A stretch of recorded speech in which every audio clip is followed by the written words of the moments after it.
Mastercard আয়োজিত spend and win ক্যাম্পেইনের বিজয়ীদের নাম ঘোষণা করা হয়েছে।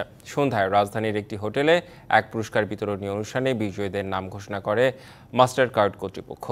গত ২১শে মে থেকে ৩০শে জুন পর্যন্ত স্টানিং সিডনি ২০২৪ শীর্ষক এই ক্যাম্পেইন পরিচালিত হয়। তারই ধারাবাহিকতায় ডিজিটাল পেমেন্টের প্রসারের লক্ষ্যে মাস্টার, ক্রেডিট, ডেবিট ও প্রিপেইড কার্ড ব্যবহারের উপর ভিত্তি করে নানা ধরনের আকর্ষণীয় পুরস্কার দেওয়া হয়।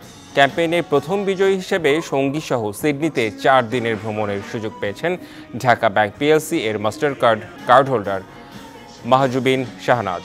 সর্বমোট ৫০ জন বিজয়ী ট্রাভেল ভাউচার সহ পেয়েছেন দেশের সেরা স্টোরগুলো থেকে বিভিন্ন ইলেকট্রনিক্স ও লাইফস্টাইল পণ্য কেনার আকর্ষণীয় গিফট ভাউচার।